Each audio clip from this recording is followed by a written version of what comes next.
नमस्कार दोस्तों, आज हम सोल्व करेंगे चंडीगढ़ टीजीटी मैथ्स 2015 का क्वेश्चन पेपर जो कि 21 फरवरी 2015 को इवनिंग शिफ्ट में हुआ था। हम सोल्व करने वाले हैं पेपर सेकंड। जैसे अब पार्ट ए और पार्ट बी आते हैं चंडीगढ़ के एग्जाम्स में। पार्ट ए होता है कॉमन सेक्शन और पार्ट बी होता है रेलिवेंट, जो भी सब्जेक्ट होगा वो। पहले क्या होता था 2015 या उससे पहले पेपर वन और पेपर टू आते थे। तो पेपर वन में तो वही कॉमन सेक्शन आता था और पेपर टू में क्या आता था, रेलिवेंट सब्जेक्ट आता था। तो हम इस पेपर का जो पेपर टू करने वाले हैं, इससे पहले मैं अपने यूट्यूब चैनल पर ये क्वेश्चन पेपर अपलोड कर चुका हूँ, इनके सॉल्यूशंस अपलोड कर चुका हूँ। रेगुलर भर्ती चंडीगढ़ टीजीटी मैथ 2024 और पीजीटी मैथ 2024 में आई थी। इन पेपरों को मैं अच्छी तरह सोल्व करके अपने यूट्यूब चैनल पर अपलोड कर चुका हूं। इसके साथ साथ जो टीजीटी साइंस नॉन मेडिकल की रेगुलर भर्ती आई थी, एक तो 2015 में और एक आई थी 2024 में, ये दोनों पेपर भी मैंने अपने यूट्यूब चैनल पर सोल्व करके वीडियो डाल दी है, तो आप जाकर वहां पर देख सकते हो। और इसके अलावा जो एसएसए ने चंडीगढ़ में टीजीटी मैथ्स और टीजीटी साइंस नॉन मेडिकल के एग्जाम्स लिए हैं, पेपर लिए हैं, वो कब कब हुए थे, 2019, 2023 और 2025 में। तो ये पेपर भी मैं अपने यूट्यूब चैनल पर अपलोड कर चुका हूं। तो टोटल लगभग 9-10 पेपर हो जाएंगे। 1 2 3 4 5 6 7 8 पेपर हैं। टोटल चंडीगढ़ के 8 पेपर हैं जो मैं अपने यूट्यूब चैनल पर अपलोड कर चुका हूं और ये लास्ट पेपर है। चलिए दोस्तों, शुरू करते हैं क्वेश्चन नंबर फर्स्ट से।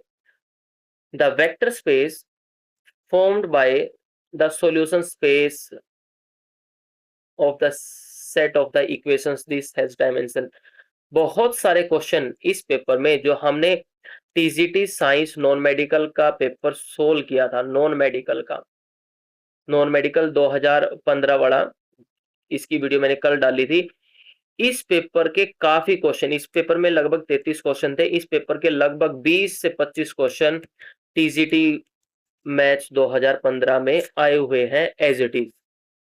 और जो पहले 3 क्वेश्चन है ये तो वही सेम क्वेश्चन है एज इट इज। चलिए देखते हैं, वन बाय वन सोल्व करते हैं इसको।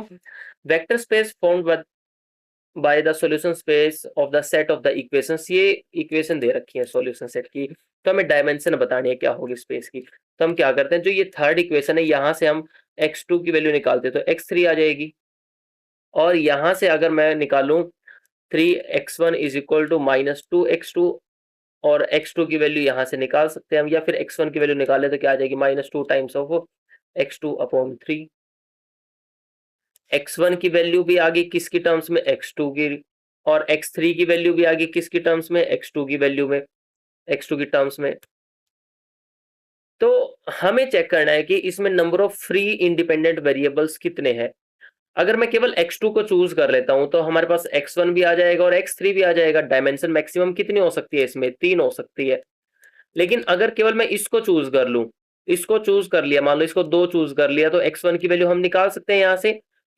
अगर x2 को 2 चूज कर लिया तो x3 की वैल्यू भी यहां से चूज कर सकते हैं, हम निकाल सकते हैं। तो हमारे पास केवल x2 को चूज करने की फ्री चॉइस है, ये एक फ्री इंडिपेंडेंट वेरिएबल है।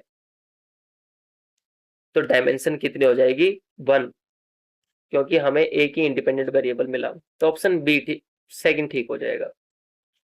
नेक्स्ट क्वेश्चन है, the inequality represents the half plane, कौन से हाफ प्लेन को रिप्रेजेंट करता है। ये सेम क्वेश्चन नॉन मेडिकल में भी आया था।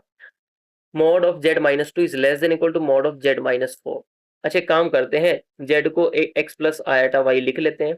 तो यहाँ पर लिखा x plus iota y -2 less than equal to x plus iota y-4। अच्छा, रियल पार्ट को इकट्ठा करके लिखो x-2 प्लस आयोटा y, इसका मोड किससे छोटा है, x-4 प्लस आयोटा y के मोड से। दोनों का मोड निकाल देते हैं हम।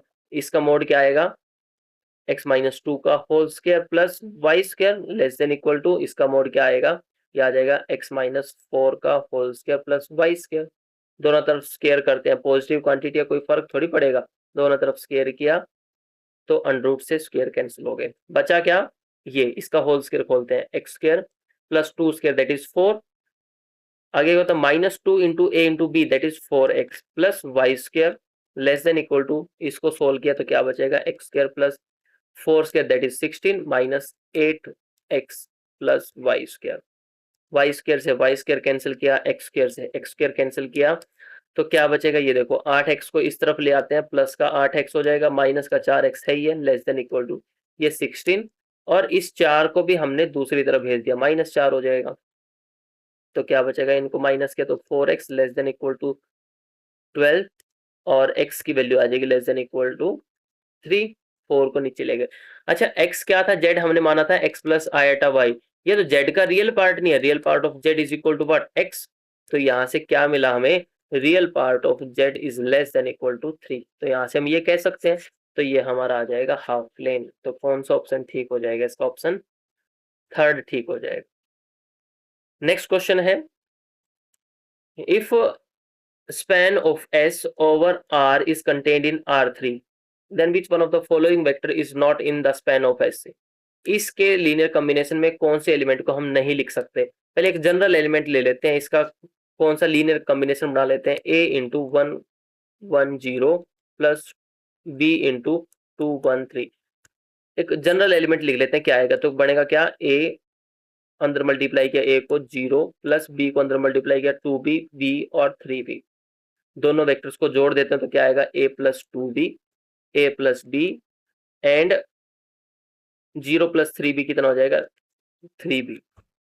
अब 1 बाय 1 जो गिवन ऑप्शन में वेक्टर्स हैं उनको रख के देखेंगे। अच्छा, 0 वेक्टर तो हर एक के लीनियर कॉम्बिनेशन में हम लिख सकते हैं, कोफिशिएंट क्या आ जाएगा, 0 आ जाएगा, तो इसको तो लिख सकता है, ये ऑप्शन नहीं हो सकता, क्यों उसने बोला कि कौन सा नहीं लिख सकते, कौन सा इसके स्पैन में नहीं आएगा, तो कौन सा इसके लीनियर कॉम्बिनेशन में नहीं होगा, तो ये 0,0,0 तो इसके लीनियर कॉम्बिनेशन में लिख सकते हैं हम, तो ये तो ऑप्शन नहीं हो सकता, इसको चेक करते हैं एक बार, तो इस वेक्टर को हमने इसके बराबर रखा, 3 2 3 के बराबर रखा। चलिए अब ए बी की वैल्यू देखते हैं, ए बी की वैल्यू आएंगी या नहीं आएंगी, यहाँ से अगर मैं लास्ट वाले कंपोनेंट को कंपेयर करता हूँ, 3b इज इक्वल टू 3 आ जाएगा, b की वैल्यू आ गई 1, अब बीच वाले कंपोनेंट को इक्वेट करते हैं, a प्लस बी किसके को लाएगा, 2 के, यहाँ से b की वैल्यू क्या आएगी, 1 को, सॉरी a की वैल्यू कितनी आ जाएगी, b की वैल्यू को उधर भेज देते हैं, 2 माइनस 1 दैट इज 1, a की वैल्यू भी 1 आ गई, b की वैल्यू भी 1 आ गई। अब जो थर्ड बचा इसमें, थर्ड कौन सा, यहाँ पे a plus 2b is equal to 3, जो a और b की वैल्यू आई क्या इसको सेटिस्फाई कर रही है, ये चेक कर लेते हैं। अब a की जगह 1 रखा प्लस 2 इंटू बी की जगह भी 1 रखा, तो ये भी सोल्व करके 3 आया और इधर भी 3 दे रखा, तो सेटिस्फाई कर रहा है, मतलब सेकंड एलिमेंट को भी हम इसके लीनियर कॉम्बिनेशन में लिख सकते हैं, तो ये भी आंसर नहीं हो सकता। अब ये चेक करते हैं, 1 2 3 1 2 3 को चेक किया, यहाँ से हमें देखना है कि ए बी की वैल्यू कौन से पॉइंट के इक्वल रख के नहीं मिलेगी, हमें 1 2 3 रखा, यहाँ से कंपेयर किया थर्ड को थर्ड कंपोनेंट से, बी की वैल्यू कितनी आ जाएगी 1, अब फिर ऐसे a plus b is equal to 2 रखा, तो a की वैल्यू कितनी आ जाएगी, 2 माइनस 1 दैट इज 1।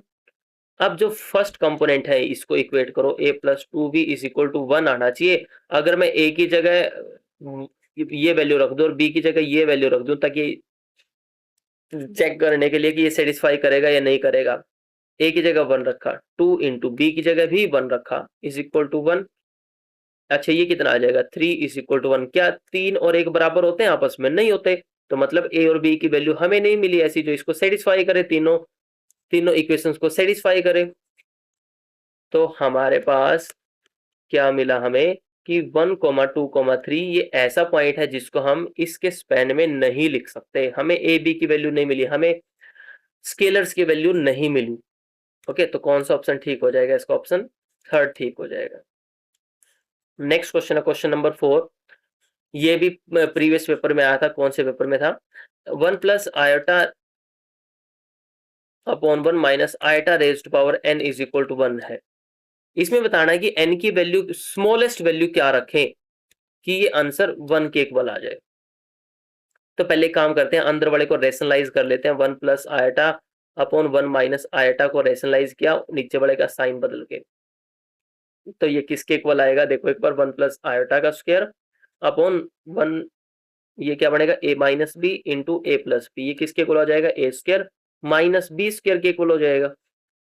चलिए अच्छा इसको सोल्व किया तो क्या आएगा, ए प्लस बी का होल स्क्वायर खोला 1 square plus eta square plus 2 eta upon 1 ऐसे कैसा, अच्छा 1 ऐसे कैसे लिखा, माइनस निशान, आयटा की स्क्वायर की वैल्यू कितनी होती है -1, माइनस माइनस प्लस हो जाएगा तो 1 + 1 बचेगा इधर। अब आयटा स्क्वायर की वैल्यू -1 से इस 1 को कैंसिल कर देंगे तो क्या बचा 2 आयटा अपॉन 2, 2 से 2 कैंसिल कर दिए तो आयटा बचा। ठीक है, और मतलब कुल मिला के जब हमने इसको सिंप्लीफाई किया तो यहाँ पे हमारे पास निकल के आया आयोटा, और पावर n है ये किसके इक्वल है 1 के। आयोटा की स्मॉलेस्ट पावर क्या करें, कितनी पावर रेज करें कि 1 आ जाए, तो n की वैल्यू तो हमें 4 लेनी पड़ेगी तभी आयोटा रेज पावर 4 1 बनेगा, और इससे छोटी वैल्यू के लिए 1 नहीं होगा। तो कौन सा ऑप्शन ठीक हो जाएगा। अच्छा एक चीज देखो, smallest positive integer for which this, ये तो 4 आया तो ऑप्शन डी ठीक हो जाएगा इसका, ऑप्शन डी ठीक हो जाए। बाई चांस इसमें कुछ और भी नंबर दे रखा होता, यहाँ पे मान लिया 15 दे रखा होता या फिर 16 भी दे, 16 तो दे ही रखा है, 20 दे देता यहाँ पे, तो फिर इनमें से स्मॉलेस्ट चेक करते तो इनमें से स्मॉलेस्ट कौन सा हो जाता, ऑप्शन ए ठीक हो जाता फिर तो। अब हम नन ऑफ दीज के साथ जाएंगे।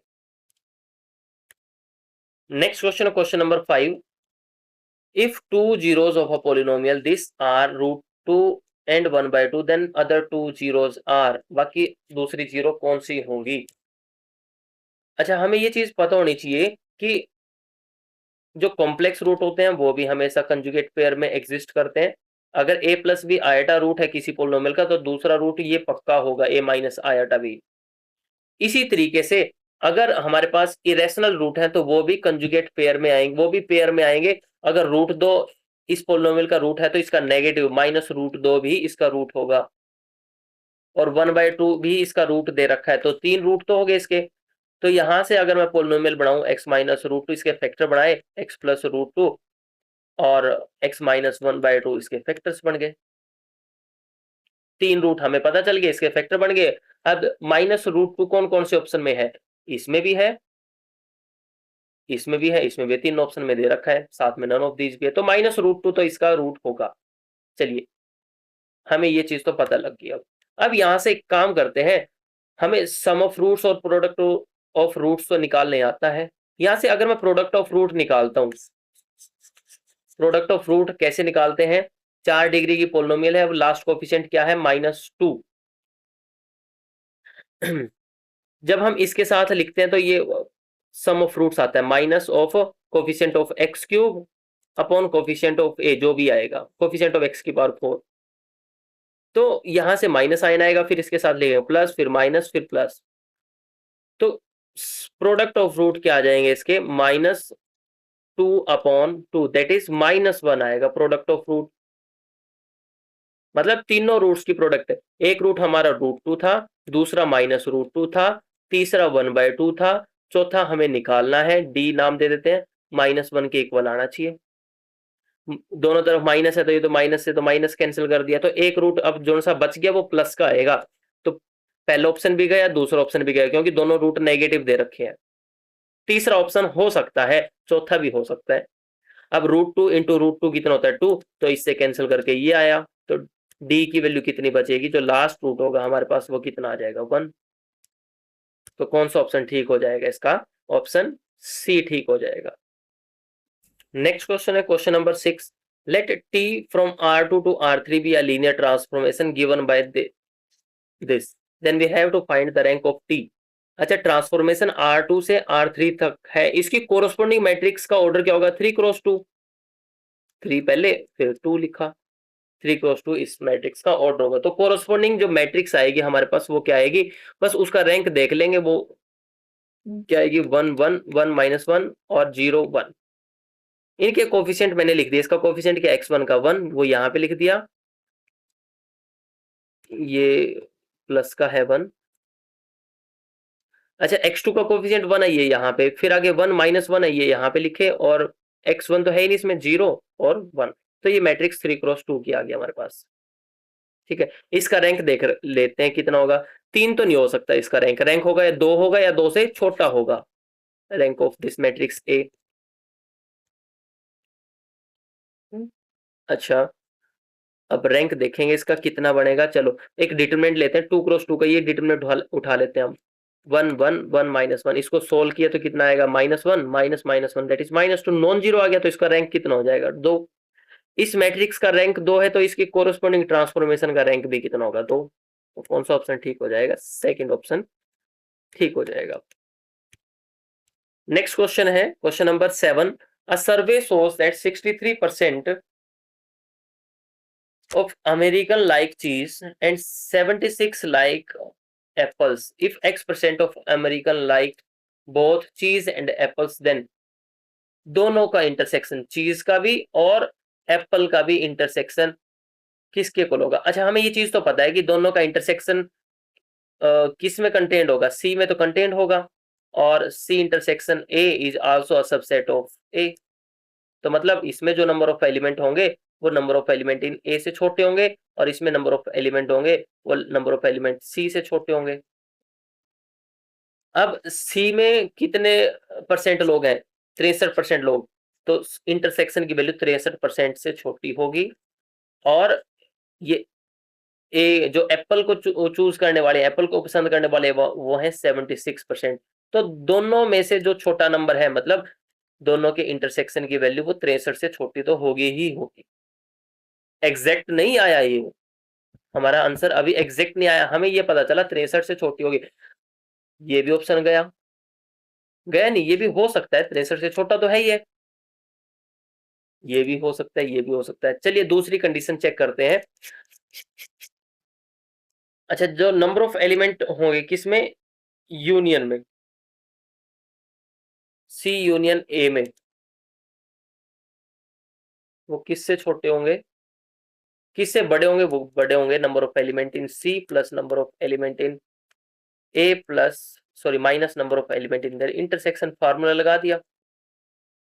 अब यूनियन में कितने हैं, मतलब 100% की बात हो रही है, ग्रेटर देन इक्वल टू, अच्छा चीज को पसंद करने वाले कितने, 63% प्लस, और एप्पल को पसंद करने वाले कितने थे, 76% माइनस इंटरसेक्शन।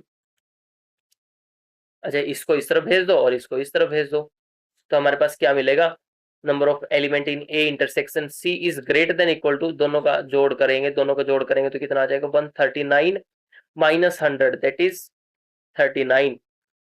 तो 39 से तो बड़े होंगे, इसमें नंबर ऑफ एलिमेंट 39 से ज्यादा ही आएंगे, और 63 से छोटे आएंगे। दोनों को कंबाइन कर देते हैं तो 39 और 63 के बीच में हमारे पास चीज और एप्पल को पसंद करने वाले लोग होंगे। तो ऑप्शन सेकंड ठीक हो जाएगा। नेक्स्ट क्वेश्चन है question number 8। If u and v are vector space of dimensions 4 and 6 respectively, then dimension of homomorphism from v to u। अच्छा, उसकी डायमेंशन क्या होगी, बस डायरेक्ट मल्टीप्लाई कर दो दोनों की डायमेंशन की, dimension of v into dimension of u। Dimension of v कितनी दे रखी है, 4, और u की डायमेंशन कितनी है, 6, तो टोटल कितनी डायमेंशन हो जाएगी, 24। That is fourth option is correct. चलिए नेक्स्ट क्वेश्चन है question number 9। Equation of a straight line touching this circle and parabola are, जो इस सर्कल को भी टच कर रही है और पैराबोला को भी टच कर रही है, तो उस स्ट्रेट लाइन की इक्वेशन बतानी है। चलिए, अच्छा इससे पहले हमें ये चीज पता होनी चाहिए, कंडीशन ऑफ टेंजेंसी। अगर हमारे पास ये सर्कल है, सर्कल की इक्वेशन है, और ये टेंजेंट की इक्वेशन है y equal to M X plus C, तो ये लाइन इसको कब टच करेगी, जब हमारे पास c की वैल्यू क्या हो जाए, प्लस माइनस ए √1 प्लस एम स्क्र के इक्वल हो जाए। मतलब ये कंडीशन आ गई हमारे पास टेंजेंसी की, इसका यूज करेंगे। और Y square is equal to 4ax एक पैराबोला है, और y is equal to M X plus C एक टेंजेंट लाइन है। तो ये टेंजेंट लाइन कब बनेगी, जब c की वैल्यू, ये c की वैल्यू किसके इक्वल हो जाए, a अपॉन m के इक्वल हो जाए। तो हम इन्हीं चीजों का यूज करेंगे। अब सर्कल की इक्वेशन क्या दे रखी है, वो है x square plus Y square is equal to 2a square है, और पैराबोला की equation y square is equal to 8ax है। इसको इस फॉर्म में कन्वर्ट कर लेते हैं तो क्या बनेगा 4 इंटू 2ax हो जाएगा कन्वर्ट करने पर, मतलब जैसे ऐसे ऐसा बना दिया हमने इसका। अब ये क्या था, इसका एक सर्कल का रेडियस था a, और यहाँ पे सर्कल का रेडियस क्या होगा √2a हो जाएगा सर्कल का रेडियस। चलिए अब कंडीशन ऑफ टेंजेंसी लगा देते हैं। y इज इक्वल टू मान लिया mx प्लस सी, दोनों पे टेंजेंट है। अगर हम सर्कल की बात करें तो कांस्टेंट, ये c कांस्टेंट किसके को लाएगा, प्लस माइनस a क्या था रेडियस, यहाँ पे रेडियस क्या है √2a, √1 प्लस एम स्क्र के इक्वल हो जाएगा, दोनों तरफ स्क्वायर करते तो C square is equal to 2a² into 1 plus M square हो जाएगा। और अब ये जो टेंजेंट लाइन है ये पैराबोला के ऊपर भी टेंजेंट है, तो कंडीशन क्या है टेंजेंसी की, ये लगा देते हैं हम। क्या हो जाएगी c बराबर a बटे में m, a की जगह क्या है आपके पास 2a और m तो m है ही है, ये c की वैल्यू हम यहाँ पे रख देते हैं। तो क्या बनेगा 2a अपॉन m का whole square is equal to 2a² 1 plus m square, दोनों का स्क्वायर किया 4a² upon m square is equal to 2a² into 1 plus m square, 2 से 4 कैंसिल किया तो 2 बचा, a² से a² कैंसिल किया, तो कुल मिला के हमारे पास बचा क्या 2 बटे में m² बराबर, या फिर m² को हम दूसरी तरफ ले भेज देते हैं, इस m² को दूसरी तरफ भेजा, 2 is equal to m² into 1 plus m²। ये कंडीशन आई हमारे पास। अच्छा एक चीज बताओ, ये कब पॉसिबल होगा, जब या तो ये 2 हो जाए और ये 1 हो जाए, या फिर ये इनकी गुणा, दोनों की गुणा 2 आनी चाहिए, या फिर दोनों नेगेटिव, दोनों नेगेटिव हो नहीं सकते, दोनों पॉजिटिव होंगे, क्योंकि ये स्क्वायर है, ये पॉजिटिव होगा और ये भी पॉजिटिव क्वांटिटी है, 1 में कोई पॉजिटिव क्वांटिटी जोड़ेंगे तो ये भी पॉजिटिव आएगा, तो दोनों नंबर पॉजिटिव तो होंगे, तो मतलब m² की वैल्यू 1 होगी तभी ऐसा पॉसिबल होगा। तो m² की वैल्यू 1 होगी, मतलब m की वैल्यू क्या होगी प्लस माइनस 1, जैसी m की वैल्यू प्लस माइनस 1 हो जाती है तो c की वैल्यू देखो यहां से क्या हो जाएगी, c की वैल्यू हो जाएगी 2a upon plus minus 1 that is plus minus 1। ठीक है, हमने लाइन की इक्वेशन किसको माना था, जो टेंजेंट की इक्वेशन थी y is equal to mx plus C थी, अगर m की वैल्यू 1 है तो c की वैल्यू भी कितनी आ जाएगी प्लस का आएगा, यहाँ पे 2a, तो इसमें रख देते हैं y is equal to x plus 2a, इसको इस तरह भेज दो x minus y plus 2a बराबर 0। ये तो कब आई, जब ये कंडीशन हो, लेकिन जब m की वैल्यू -1 हो जाती है और c की वैल्यू कितनी हो जाएगी -2a, अब रखो इस इक्वेशन में, इसमें रखा तो y बराबर -x -2a, दोनों को दूसरी तरफ भेज दो प्लस के हो जाएंगे, तो x प्लस वाई -2a बराबर प्लस 2a बराबर 0। अब दोनों को कंबाइन करते हैं, इन दोनों को, कौन सी दोनों को, इन दोनों को, y का साइन क्या है, एक बार माइनस एक बार प्लस, तो कंबाइन करके क्या लिख सकते हैं plus minus y plus 2a बराबर 0। ये इक्वेशन ऑफ टेंजेंट होगी, स्ट्रेट लाइन होगी। तो कौन सा ऑप्शन ठीक हो जाएगा, हमारे पास ऑप्शन सी ठीक हो जाएगा, x plus minus y plus 2a बराबर 0, तो थर्ड ऑप्शन ठीक हो जाएगा इसका। नेक्स्ट क्वेश्चन है question number 10, let G be a group of order 15, the number of Sylo subgroups of G of order 3। अच्छा, जब भी हमें PSSG निकालना है, PSSG मतलब 3 ऑर्डर, P ऑर्डर के सिलो सबग्रुप निकालने हैं हमें, तो वो कितने होते हैं, जो काउंटिंग होगी, मान लिया वो K है गिनने में, तो वो K ऑर्डर के ग्रुप के ऑर्डर को डिवाइड करेगा, ग्रुप का ऑर्डर कितना है 15 है, तो मतलब K डिवाइड्स 15। जो हमारे पास K होगा वो किस फॉर्म का होता है, K is equal to 1 plus PT form का होगा।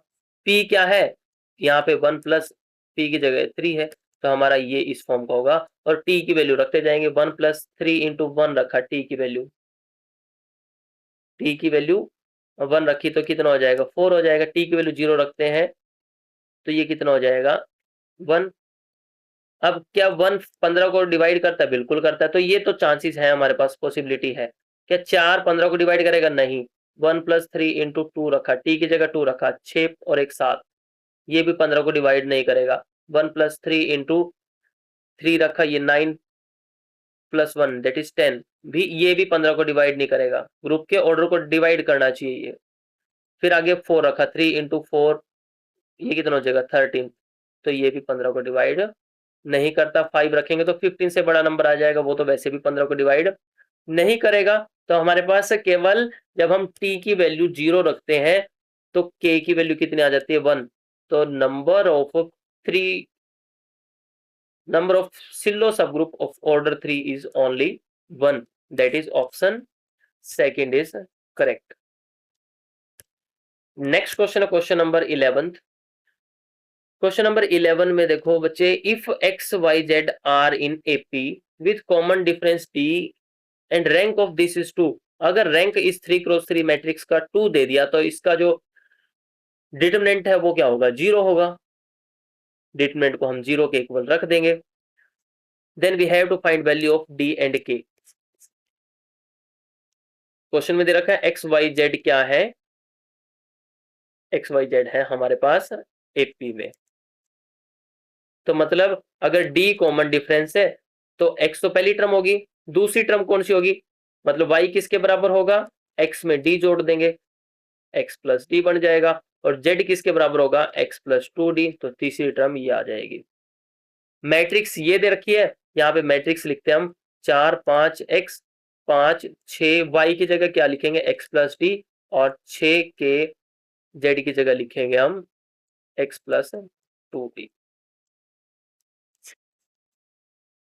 चलिए अब हमें प्रॉपर्टी पता है डिटरमिनेंट की, क्या? यहाँ पे +0 है। अगर हम हमारे पास किसी एक कॉलम में जो एंट्रीज है वो सम की फॉर्म में है तो हम उस कॉलम को सेपरेट कर देते हैं सम की फॉर्म में। कैसे? ये देखो, यहाँ पे लिखा x6 के x, तो ये डिटरमिनेंट और ये डिटरमिनेंट दोनों सेम आएंगे, 5 6d और 6 के 2d। हमने लास्ट कॉलम को सेपरेट कर दिया। और ये डिटरमिनेंट किसके इक्वल रखना? हमें 0 के। चलो उसको लास्ट में रख देंगे 0 के इक्वल, क्योंकि रैंक 2 दे रखा है। ठीक है, चलिए अब माइनस करते हैं इसमें, इस पे ऑपरेशन लगाते हैं। पहले इस पे ऑपरेशन लगाएंगे और इस पे भी हम ऑपरेशन लगाएंगे। यहाँ से तो हमारे पास डी भी कॉमन आ जाएगा। ठीक है, इस पे ऑपरेशन लगाया हमने, R3 पे ऑपरेशन लगाया, R3 माइनस R2, और R2 पे ऑपरेशन लगाएंगे, R2 माइनस R1। तो ये दोनों पे लगा देते हैं। अच्छा, फर्स्ट वाला जो डिटरमिनेंट है वो किस में कन्वर्ट हो जाएगा? 4 5x, तो ऐसे कैसे रहेगा? सेकंड रो पे ऑपरेशन लगाया, सेकंड रो में से फर्स्ट रो को माइनस करते हैं 1, इसमें से माइनस किया ये भी 1, ये 0, इसमें से माइनस की सॉरी इसमें से माइनस किया 1, और इसमें से माइनस करेंगे तो k माइनस 6, इसमें से माइनस करेंगे तो 0, प्लस इस पे भी सेम ऑपरेशन लगाया, इसमें से माइनस किया 1 1 d, इसमें से सेकंड वाला रो माइनस किया 1 k माइनस 6 और साथ में d, ये आ जाएगा। अच्छा, यहाँ तो मैक्सिमम 0 हो गई है, चाहो तो इसको भी 0 बना सकते हो। यहाँ तो मैक्सिमम 0 होगी तो एक्सपेंड कर देते हैं हम, फर्स्ट रो के अलोंग एक्सपेंड करेंगे तो x तो बाहर आ जाएगा, इसकी गुणा इसके साथ, x माइनस 6 माइनस 1, बाकी तो 0 हो जाएंगे एंट्रीज। ठीक है, प्लस इस डिटरमिनेंट में हम सोल्व कर लेते हैं, आगे एक्सपेंड कर देते हैं फर्स्ट रो के लोग, फर्स्ट रो के लोग एक्सपेंड किया तो ये कितना हो जाएगा? d माइनस के D minus 6d, minus minus तो प्लस हो जाएगा, माइनस भी करना, -5, इसको हटाया इसको हटा दिया, इसकी मल्टीप्लाई करेंगे d minus D, that is ये भी 0 हो जाएगा। अब हमने इस डिटरमिनेंट को एक्सपेंड कर लिया और इसको हम 0 के इक्वल रख देते हैं। यहाँ पे क्या बनेगा? x इंटू क्या बनेगा? k माइनस 7, प्लस यहाँ पे क्या बनेगा? 4,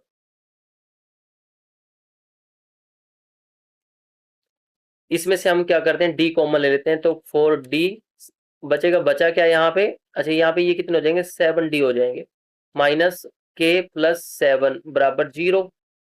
इसमें से माइनस साइन कॉमन ले लेते हैं तो बचेगा क्या x इंटू के माइनस 7 माइनस 4d इंटू के माइनस 7 इक्वल टू 0। तो यहाँ से दोनों ब्रैकेट सेम है तो इसमें से k माइनस 7 कॉमन लिया, बचा क्या x minus 4d equal to 0। k की वैल्यू या तो 7 होगी और यहाँ से x बराबर 4d। हमें वैल्यू किस किस की निकालनी है, d की और k की। k की वैल्यू तो 7 हो जाएगी, d की वैल्यू क्या हो जाएगी x अपॉन 4। तो कौन सा ऑप्शन ठीक हो जाएगा इसका, ऑप्शन ए ठीक हो जाएगा। नेक्स्ट क्वेश्चन है question number 12। The system of equation this does not have a common solution if k is equal to, k की क्या वैल्यू रखें कि इनका कोई कॉमन सॉल्यूशन ना हो। देखो एक बार जो मैट्रिक्स ए बनाते हैं, एक बार मैट्रिक्स ए क्या बनेगी यहाँ से सिस्टम ऑफ इक्वेशन की, k 1 1 1 k 1 1 1 k, ये मैट्रिक्स बनेगी। अगर इसका मैं डिटरमिनेंट 0 के इक्वल रख दूं तब या तो कोई सॉल्यूशन नहीं होगा, नो सॉल्यूशन होगा, या फिर इनफाइनाइट सॉल्यूशन होंगे, यूनिक सॉल्यूशन तो नहीं होगा अगर डिटरमिनेंट 0 हो। तो एक बार डिटरमिनेंट 0 के इक्वल रख के देखा और फर्स्ट रो के अलोंग एक्सपेंड करते हैं तो क्या बनेगा इसमें, k इंटू के स्क्वायर माइनस 1 माइनस ऑफ 1 के माइनस 1 प्लस 1, इसको हटाया 1 माइनस के बराबर 0। यहां से क्या चीज कॉमन आ जाएगी, के माइनस 1 इंटू के प्लस 1 लिख सकते हैं, माइनस 1 ये ऐसे कैसा के माइनस 1, यहां से माइनस साइन कॉमन लेते हैं तो के माइनस 1 बन जाएगा। ये कितनी बार हो गया, 2 बार नहीं हो गया, तो लास्ट वाले को हटा देते हैं हम, इसको हमने हटा दिया बराबर 0। यहां से क्या चीज सेम आई, के माइनस 1 कॉमन आया, बचा क्या के इंटू के प्लस 1 माइनस 2 बराबर 0, ये बचा।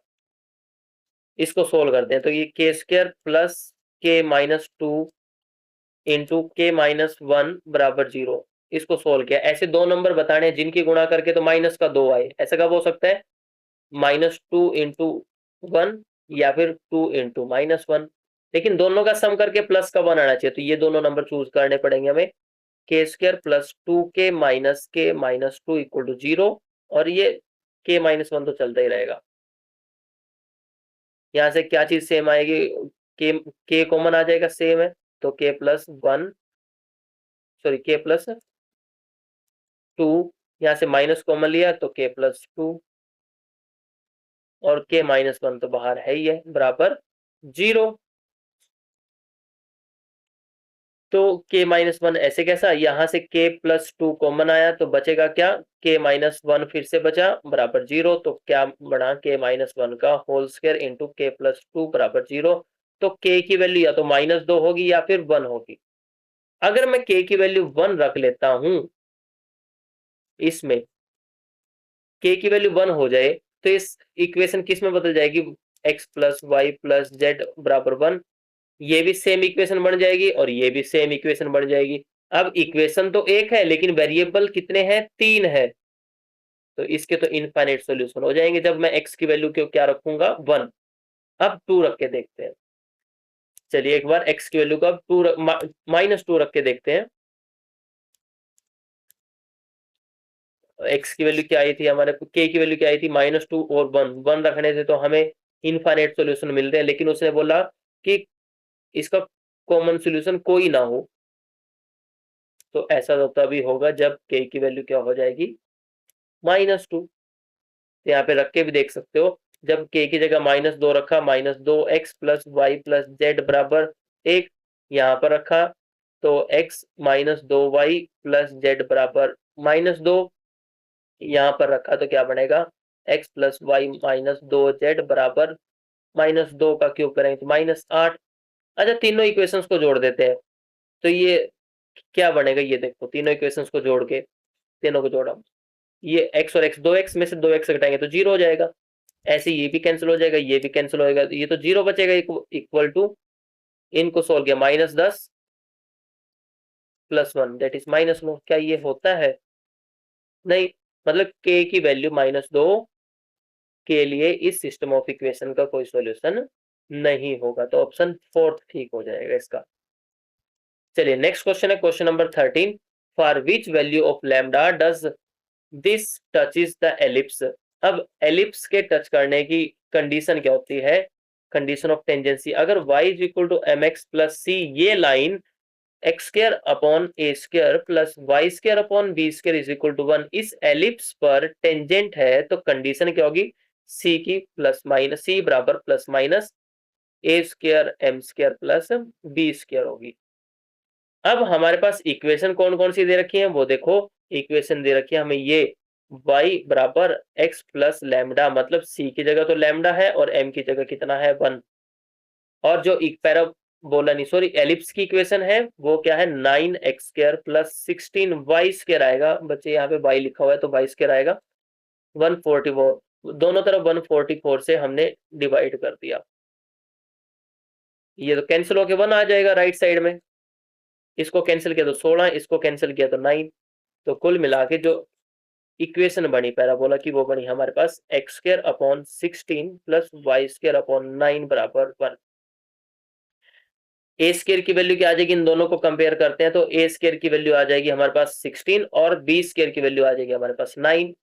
अब कंडीशन ऑफ टेंजेंसी क्या थी, ये इसमें रख देते हैं, यहां से सी की वैल्यू किसके इक्वल है, लैम्डा के इक्वल, लैम्डा बराबर प्लस माइनस अंडर रूट। अच्छा ए स्क्वायर कितना है 16, तो 16 रख दिया, इंटू एम स्क्वायर है, एम की वैल्यू कितनी है 1, तो 1 का स्क्वायर तो 1 ही हो जाएगा, 16 के साथ मल्टीप्लाई करेंगे तो 16 ही आ जाएगा, प्लस बी स्क्वायर की वैल्यू कितनी है 9, ये कितना आ गया plus minus under root 25 that is plus minus 5, तो लैम्डा की वैल्यू कितनी हो जाएगी प्लस माइनस 5, तो कौन सा ऑप्शन ठीक हो जाएगा इसका, फर्स्ट ऑप्शन ठीक हो जाएगा।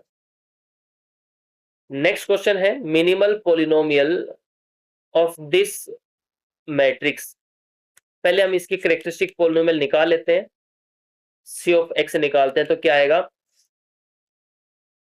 सी ऑफ एक्स किसके इक्वल होता है determinant of A minus lambda I के, तो इसको सोल्व किया, determinant of A minus lambda 0 0 0 A minus lambda 0 0 0 B minus lambda बन जाएगा।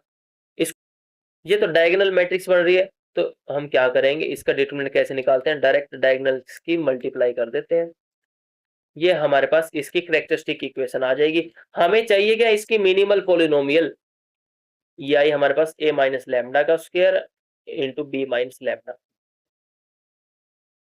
अब कैले हैमिल्टन थ्योरम क्या कहती है, हर एक करेक्टरिस्टिक इक्वेशन, हर एक मैट्रिक्स अपनी करेक्टरिस्टिक इक्वेशन को सेटिस्फाई करता है और मिनिमल पोलिनोमियल को भी सेटिस्फाई करता है।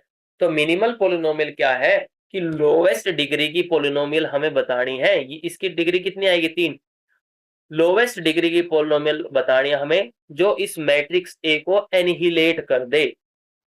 मान लिया कोई पोलिनोमियल एम एक्स आएगी, कुछ भी आए, लोवेस्ट डिग्री की हो जिसमें हम x की जगह a को रखें और वो 0 आ जाए। अच्छा इसकी जो आइगन वैल्यूज है, a की वैल्यू, लैम्डा की वैल्यू a और लैम्डा की वैल्यू b तो आ ही रही है, a 2 बार रिपीट हो रहा है, तो या तो इसकी करेक्टरिस्टिक मिनिमल पोलिनोमियल यही होगी या फिर ये होगी।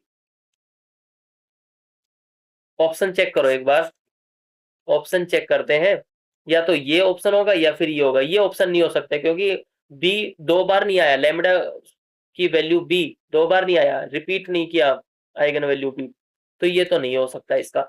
अब इन दोनों में से कोई एक होगा, तो रख के देख लेते हैं, अब सोल्व करके देखते हैं एक बार, मतलब जो लैम्डा है यहाँ पे x में भी कन्वर्ट कर सकते हैं हम इसको, a माइनस एक्स और b माइनस एक्स में भी कन्वर्ट कर सकते हैं। अगर मैं x की जगह a रख दूं तो चेक करते हैं एक बार, क्या ये मैट्रिक्स मतलब m ऑफ a निकाल रहे हैं हम, क्या ये मैट्रिक्स इसको एनहिलेट करेगी या नहीं करेगी, b of i minus a। चलिए ये मैट्रिक्स निकालते हैं, ये तो a 0 0 0 a 0 0 0 a, ये तो ये matrix I, minus a matrix करनी है, वो कौन सी है, a 0 0 0 a 0 0 0 b है, ये तो ये लिख दिया मैंने, ऐसे दूसरे वाले भी करेंगे हम, पहले इसको माइनस करके लिख देते हैं, फर्स्ट में से फर्स्ट माइनस किया 0, ये भी 0, ये लास्ट वाला क्या बचेगा, पहली 2 रो तो 0 हो जाएंगी और थर्ड रो का जो लास्ट एलिमेंट है वो a माइनस बी बनेगा।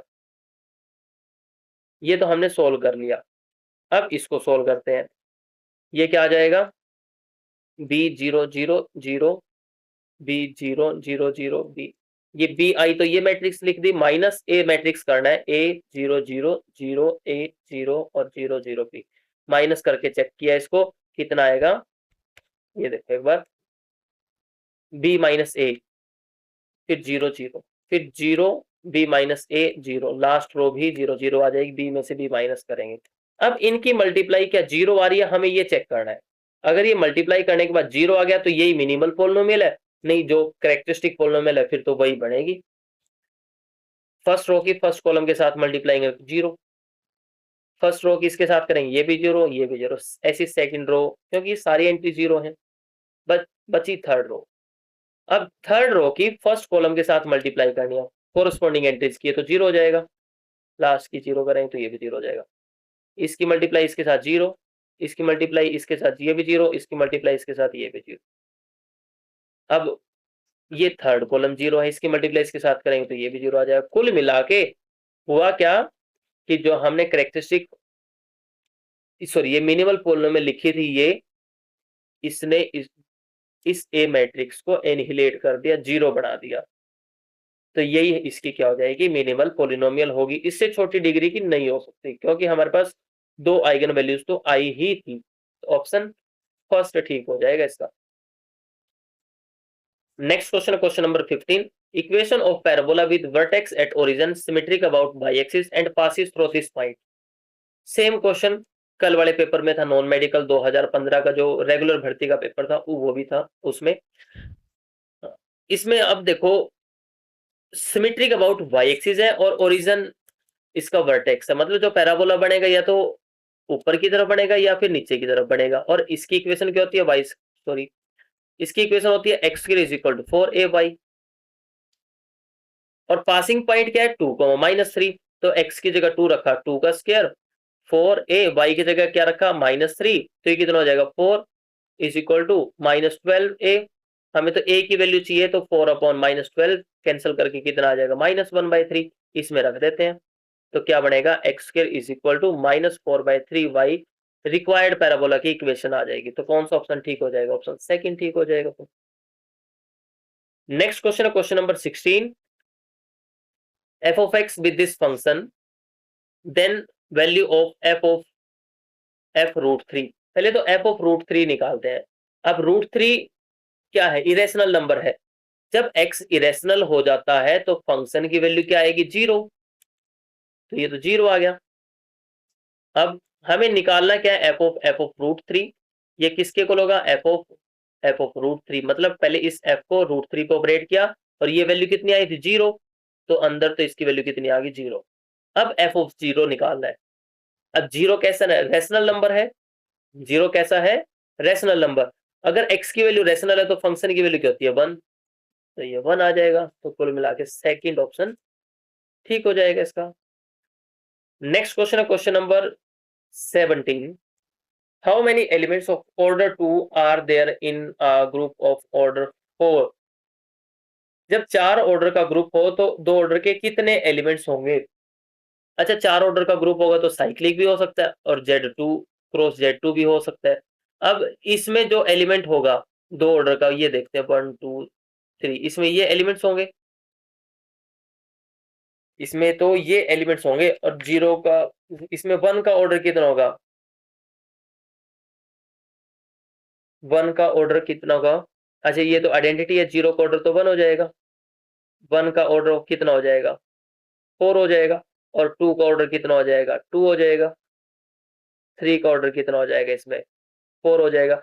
तो 2 ऑर्डर का तो केवल एक ही एलिमेंट मिला हमें, इसमें Z4 में एक ही एलिमेंट है 2 ऑर्डर का, लेकिन जब बारी Z2 क्रॉस Z2 की आई, जब बारी Z2 क्रॉस Z2 की आई, इसके एलिमेंट्स देखे हमने, तो वो कौन कौन से एलिमेंट होंगे 0,0 0 1 और 1 0 और 1 1 होंगे। अब आइडेंटिटी को छोड़कर बाकी सारे एलिमेंट्स इसमें क्या है 2 ऑर्डर के हैं,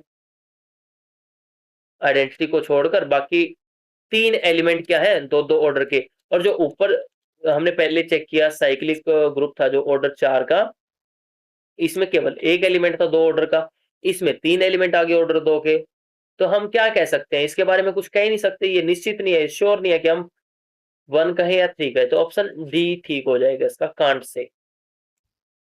नेक्स्ट क्वेश्चन है question number 18, which of the following matrix is not diagonalisable.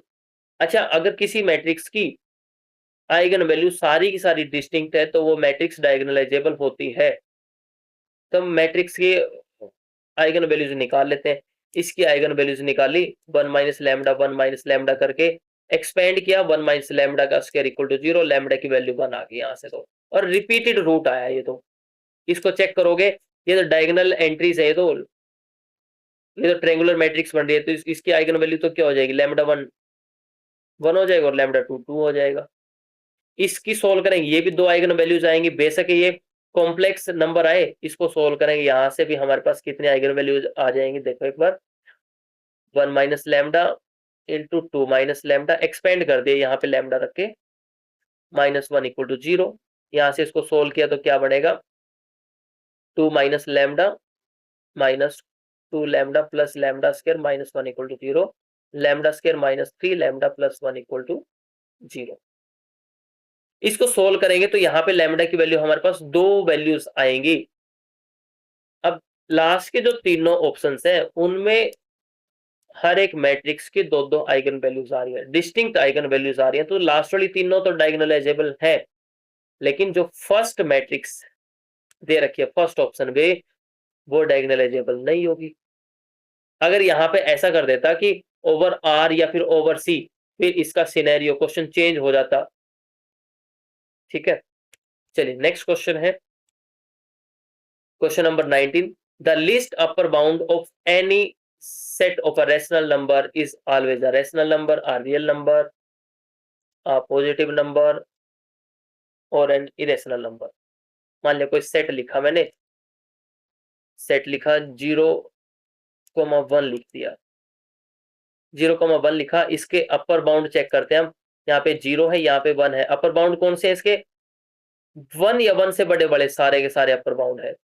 यहाँ पे 1 की जगह अगर √2 ले ले तो भी काम चल जाएगा। अगर मैंने √2 ले लिया, इसके अपर बाउंड की बात करें तो अपर बाउंड तो इसका √2 है। अब ये कैसा है, इरेशनल। अगर यहाँ पे हमने 0,1 लिया था, इसका अपर बाउंड कैसा है, लिस्ट अपर बाउंड इसका 1 था, ये रेशनल था, ये इरेशनल था। तो हम ऐसा फिक्स नहीं कर सकते कि वो रेशनल होगा या फिर इरेशनल, हम सीधे कहेंगे कि वो उसका अपर बाउंड रियल नंबर होगा।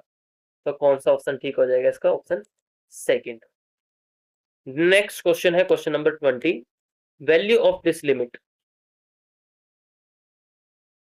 लिमिट किसकी, 1/n into 1 plus 2 raised to power 1 by n and so on, n raised to power 1 by n is equal to।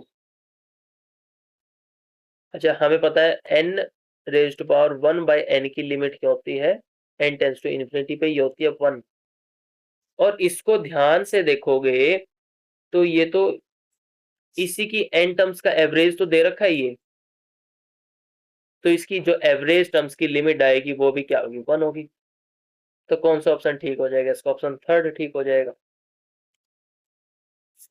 Next question है question number 22, let G is equal to Z4 cross Z6 be a group and H be a subgroup of G generated by 0,1, then order of G upon H।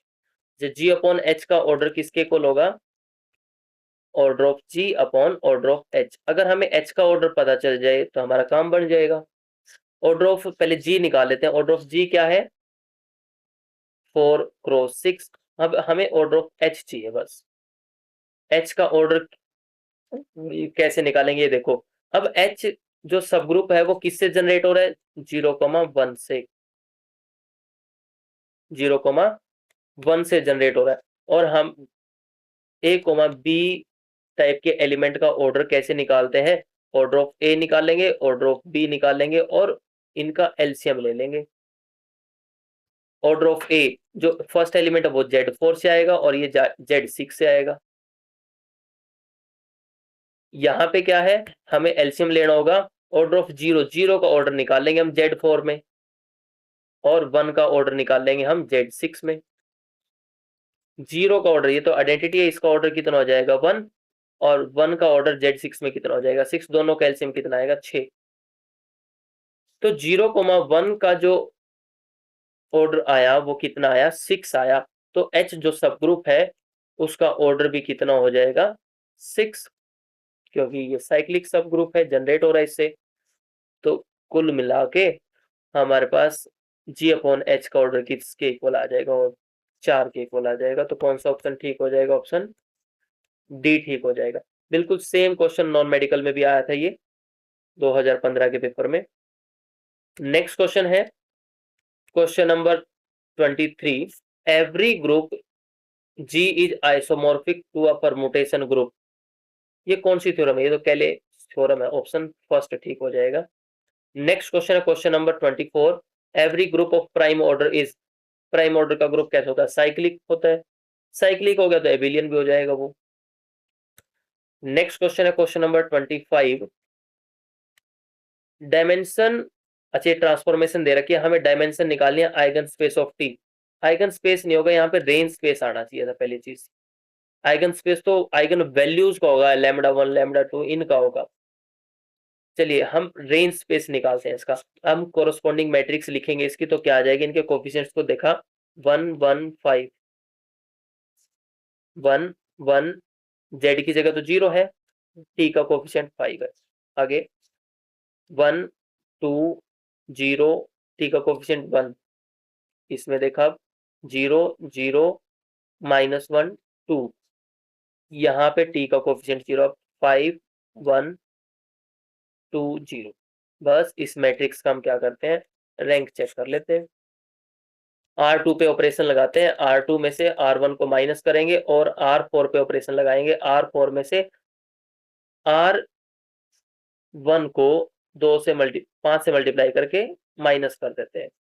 तो ये matrix जो ये determinant है किसके को लाएगा, first row तो ऐसी कैसी, सेकंड रो में से फर्स्ट रो को माइनस करेंगे, 1 में से 1 माइनस किया तो 0, 2 में से 1 घटाया तो 1, फिर 0, फिर -4। अब क्या करना हमें, R4 में से पहली रो को 5 से गुणा करके माइनस करना है। 5 से गुणा करके, 5 से गुणा करके कितना आएगा वो देखो। अब पहले इसको 5 से गुणा किया, ये भी 5 आएगा, ये भी 5, ये 0, ये 25। अब माइनस करो, इसमें से माइनस किया तो 0, इसमें से माइनस करेंगे तो -4, फिर आगे 2, फिर आगे आ जाएगा -25, और बीच में ये थर्ड रो भी रह गई थी, बीच में थर्ड रो 0 0 -1 और 2। ठीक है, अब हम क्या करते हैं, R4 पे ऑपरेशन लगाते हैं। R4 पे ऑपरेशन लगाया, R4 plus 4 times of R2, इस एलिमेंट को 0 बनाने के लिए। तो ये किसके इक्वल आ जाएगा, फर्स्ट रो ऐसी कैसी, सेकंड भी ऐसे कैसे लिखो, थर्ड रो ऐसे कैसे लिखो, और जो लास्ट रो है वो क्या बन जाएगी, 0। अच्छा इसको 4 से गुणा करना है, ये तो 4 हो जाएगा, 4 -4 ये भी 0, इसको 4 से गुणा करके तो 2 बनेगा, इसको 4 से गुणा करेंगे -25 -16, ये कितना हो जाएगा, -41 हो जाएगा। अब इसको 0 बना सकते हैं कैसे, इसको 2 से मल्टीप्लाई करके इसमें जोड़ देंगे तो 0 बन जाएगा। फिर R4 पे ऑपरेशन लगाएंगे हम, R4 माइनस की बजाय प्लस करेंगे हम, 2 टाइम्स ऑफ R3, 2 से मल्टीप्लाई करके इसमें जोड़ देंगे, ये तो 0 बन जाएगा, 2 से मल्टीप्लाई करके इसमें जोड़ेंगे -37 हो जाएगा। इसको ध्यान से देखोगे, ये तो ट्रायंगुलर मैट्रिक्स बन गई, और इसका डिटरमिनेंट कितना आएगा, इनकी product that is non zero, तो इसका रैंक कितना हो जाएगा, 4। तो डायमेंशन कितनी हो जाएगी इसकी, 4, दैट इज लास्ट ऑप्शन ठीक हो जाएगा। नेक्स्ट क्वेश्चन है question number 26। Order of 2 in Z29 is, अच्छा फर्मेट्स थ्योरम क्या कहती है, अगर P कोई प्राइम नंबर है और A कोई इंटीजर है, तो P कैसा है, प्राइम, तो A की पावर P किसके कॉन्ग्रुएंट होगा, ये होगा A mod P के, है ना।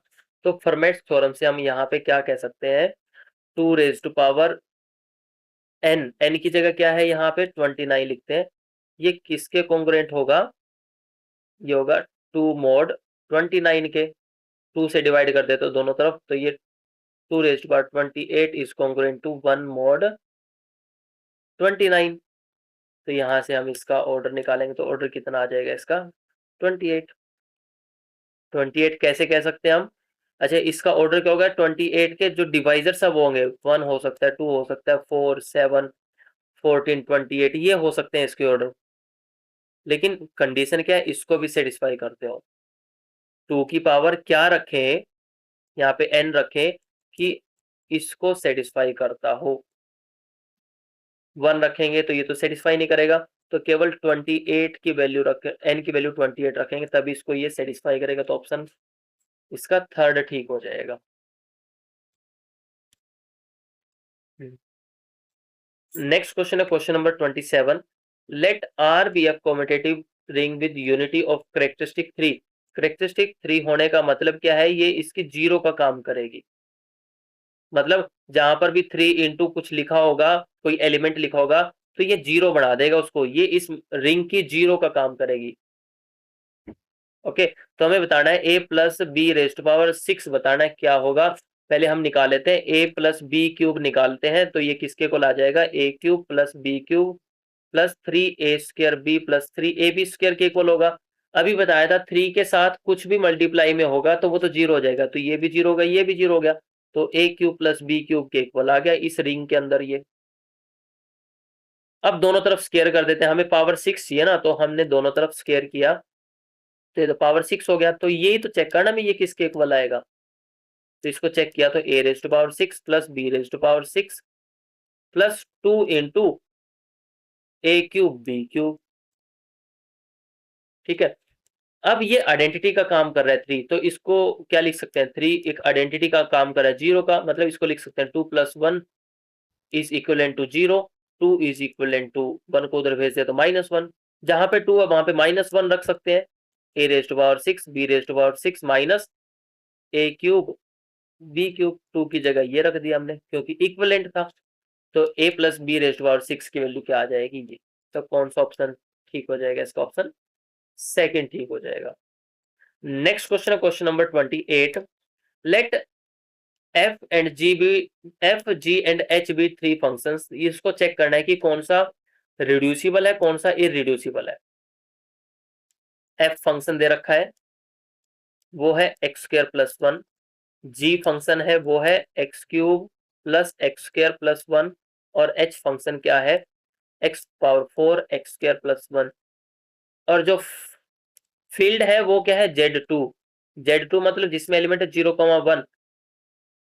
अब एक बार जीरो रख के देखेंगे क्या इसमें जीरो आएगा आंसर, वो चेक करना अब हमें, वो चेक करना है। चलिए इसको 1 बाय 1 चेक करते हैं। अच्छा, इररिड्यूसिबल का मतलब क्या है? कि इस पोलिनोमियल का इसके अंदर कोई रूट नहीं मिला, मतलब इसके एलिमेंट ने इसको जीरो नहीं बढ़ाया, नहीं जीरो बना पाया। इसको चेक करते हैं एक बार, एक्स की जगह जीरो रखा एक बार, तो एफ ऑफ जीरो किसके को लाएगा? Zero square plus 1 that is 1। Zero तो नहीं आया, तो जीरो तो इसका रूट नहीं है। 1 चेक किया, 1 square plus 1 is equal to 2। अब 2 तो इसके अंदर Z2 के अंदर आइडेंटिटी का काम करता है ये तो ये तो जीरो के इक्विवेलेंट हो गया, ये तो जीरो के इक्विवेलेंट हो गया। मतलब ये एफ रिड्यूस हो गया, रिड्यूसिबल हो गया किसमें? Z2 में। एफ तो हो गया, एफ का रूट मिल गया हमें। अब नेक्स्ट चेक करते हैं हम जी को, जी को चेक करते हैं। जी ऑफ एक्स किसके इक्वल है? X cube plus x square plus 1 के इक्वल है। जी ऑफ जीरो चेक किया, 0 प्लस 1 आया दैट इज 1। जीरो तो इसका रूट नहीं है। अब 1 चेक किया, जी ऑफ 1, 1 प्लस 1 प्लस 1 बनेगा दैट इज, इनको जोड़ेंगे तो जीरो ही बन जाएगा, 1 प्लस 1 दैट इज 2। 2 तो Z2 के अंदर जीरो का काम करता है तो 1 के इक्वल आए, ये भी इसका रूट नहीं है। मतलब जी का इसके अंदर कोई रूट नहीं मिला तो ये इरिड्यूसिबल हो गया, हम इसको रिड्यूस नहीं कर पाए, तो जी तो रिड्यूसिबल इरिड्यूसिबल होगा Z2 में। अब एच को चेक करते हैं, एच को चेक किया इसमें, एच ऑफ एक्स किसके इक्वल है? X power 4 plus x square plus 1। यहाँ पे जीरो रखा एक्स की जगह, तो 0 प्लस 1 दैट इज 1। जीरो तो नहीं आया, तो ये तो इसका रूट नहीं है। अब 1 रखा, ये वाला चेक करते हैं, 1 पावर 4 1, 1 प्लस 1 प्लस 1, ये कितना हो जाएगा? 0 प्लस 1 दैट इज 1। ये भी जीरो नहीं आया हमारा आंसर। तो ये दोनों इररिड्यूसिबल है Z2 में। तो यहां से मिला G और H क्या है, इररिड्यूसिबल है। F तो रिड्यूस हो गया था, तो ऑप्शन सेकंड ठीक हो जाएगा इसका। नेक्स्ट क्वेश्चन है question number 29। Let F be a field of order 2 raised to power n। तो हमें इसकी करेक्टरिस्टिक बतानी है क्या होगी। अगर कोई फील्ड है जिसका order p raised to power m है, तो उसकी करेक्टरिस्टिक क्या होती है, p हो जाती है, जो प्राइम होता है। तो इसका order 2 raised to power n दे रखा, तो फील्ड की करेक्टरिस्टिक क्या हो जाएगी, 2। That is option third is correct. Next question है question number 30। If Zi is a ring of Gaussian integer then quotient is isomorphic to। किसके आइसोमॉर्फिक होगा, ये देखो एक बार। अच्छा, जनरल थ्योरम है गॉसियन इंटीजर के लिए। अगर alpha is equal to alpha is equal to a plus iota b है, जहां पर ए और बी की जीसीडी क्या है, 1 है। तो जो कोशेंट रिंग है Z I upon A plus iota B, ये आइसोमॉर्फिक होगी Z upon A square plus B square Z के। यहां पर ए प्लस आयोटा बी किसके इक्वल है, 3 माइनस आयोटा के। और a की वैल्यू कितनी है, 3, b की वैल्यू कितनी है, -1। तो ये किसके आइसोमॉर्फिक हो जाएगा, z अपॉन 3 का स्क्वायर दैट इज 9, 1 का स्क्वायर दैट इज 1 z। तो फाइनल क्या आ जाएगा, ये आइसोमॉर्फिक होगा z अपॉन 10 z के। तो कौन सा ऑप्शन ठीक हो जाएगा इसका, ऑप्शन फोर्थ, ऑप्शन लास्ट ठीक हो जाएगा, डी। नेक्स्ट क्वेश्चन है क्वेश्चन नंबर 31। ये हमें बताना है कि ये रिंग कैसी है, ईडी है, पीआईडी है, यूएफडी है। डायरेक्ट रिजल्ट है ये, तो यूएफडी नहीं होगी। नेक्स्ट क्वेश्चन है question number 32। The order of normaliser of sigma in S6 is. S6 एक ग्रुप दे रखा है, इसका ऑर्डर कितना होगा, यहाँ पे 6 फैक्टोरियल दैट इज 720। और सिग्मा एक परमुटेशन दे रखी है, वो क्या है, 1 2 3 4। ये तो 2 साइकिल्स दे रखे हैं, और जो बाकी जो बच गए सिंबल्स वो फिक्स है, 5 और 6 इसमें फिक्स है। तो इसमें नोट करने वाली बात क्या है कि 2 साइकिल तो इसमें ऐसे हैं जिसमें जो 1 लेंथ के हैं, तो उसको नाम दे दिया C1 कितने हैं, 2। और 2 साइकिल ऐसे हैं जो लेंथ 2 के हैं, 2 साइकिल्स हैं लेंथ 2 के, मतलब C2 की वैल्यू भी कितनी है, 2। अच्छा, हमें निकालना है normaliser of sigma. Normaliser of sigma का ऑर्डर किसके बराबर होगा, order of G upon conjugacy class of sigma का ऑर्डर। पहले हमें इसका ऑर्डर निकालना पड़ेगा। इसकी कंजुगेसी क्लास का ऑर्डर निकालने के लिए फार्मूला क्या है हमारे पास, साइज निकालना है इसकी कंजुगेसी क्लास का, हो गया होता है n factorial upon 1 raise to power C1। मतलब एक साइकिल लेंथ, एक लेंथ के कितने साइकिल है, फिर उनका फैक्टोरियल, फिर 2 लेंथ के कितने साइकिल है, फिर उनका फैक्टोरियल। 3 लेंथ वाले तो है ही नहीं इसमें, तो आगे हम लिखेंगे भी नहीं। n की जगह कितना, n फैक्टोरियल है, तो ये कितना हो जाएगा, 6 फैक्टोरियल। C1 की वैल्यू कितनी है, 2, तो 1 की पावर 2 इंटू 2 फैक्टोरियल। C2 की वैल्यू कितनी है, 2, तो 2 रेज पावर 2 इंटू 2 फैक्टोरियल। ये कितना हो जाएगा, 720 बटे में 1 into 2 into 4 into 2, that is 720 बटे में ये कितना हो जाएगा, 4 दूनी 8 दूनी 16, और कैंसिल करके आ जाएगा 45। हमें तो किसका ऑर्डर निकालना है, नॉर्मलाइजर का। उसके लिए कंजुगेसी क्लास का ऑर्डर निकालना पड़ा, तो ये किसके इक्वल आ जाएगा, 6 फैक्टोरियल अपॉन 45 दैट इज 720 बटे में 45। इसको कैंसिल करेंगे तो जो कि 16 के इक्वल आ जाएगा। तो कौन सा ऑप्शन ठीक हो जाएगा इसका, ऑप्शन सेकंड ठीक हो जाएगा। नेक्स्ट क्वेश्चन है question number 33। Let A be a square matrix of order n then nullity of A. अच्छा, हमें तो रैंक नलिटी थ्योरम पता है, सिल्वेस्टर लॉ बोलते हैं जिसको। Rank of a plus nullity of a is equal to n होता है। हमें नलिटी ऑफ ए बताना है। n क्या है, order of vector space, order of matrix. Nullity of A किसके बराबर आएगा, नलिटी ऑफ ए बराबर n minus rank of A. तो किसके इक्वल आ जाएगा, n minus rank of A के, दैट इज ऑप्शन फर्स्ट ठीक हो जाएगा। नेक्स्ट क्वेश्चन है क्वेश्चन नंबर 34। ये क्वेश्चन भी नॉन मेडिकल के पेपर में आया था। Number of element in A set दे रखे हैं, बी सेट में दे रखे हैं, ए माइनस बी में दे रखे हैं, तो हमें यूनियन में बताने कितने होंगे। अच्छा, number of element in a minus b का मतलब क्या है कि number of element in a minus number of element in their intersection. अब ये 47 के इक्वल दे रखा है, ये 47 के इक्वल था तो ये भी 47 के इक्वल होगा।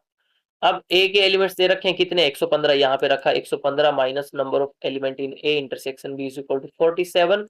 हमें तो ए इंटरसेक्शन बी चाहिए, तो क्या आ जाएगा 115 माइनस 47 करेंगे जो कि 68 के इक्वल आ जाएगा। ठीक है, अब हमें चाहिए यूनियन में एलिमेंट कितने हैं। यूनियन में एलिमेंट कितने होते हैं, number of element in A plus number of element in B minus number of element in their intersection. A में कितने एलिमेंट है 115, बी में कितने हैं 326, और इंटरसेक्शन में अभी निकाले कितने आए 68। दोनों को जोड़ते हैं तो कितना आ जाएगा ये 441 में से 68 माइनस करेंगे तो 373 आ जाएगी। तो ऑप्शन फर्स्ट ठीक हो जाएगा इसका। कौन सा ऑप्शन, ऑप्शन फर्स्ट ठीक हो जाएगा। नेक्स्ट क्वेश्चन है question number 35। Let T from R3 to R2 be a linear transformation given by this, then dimension of null space।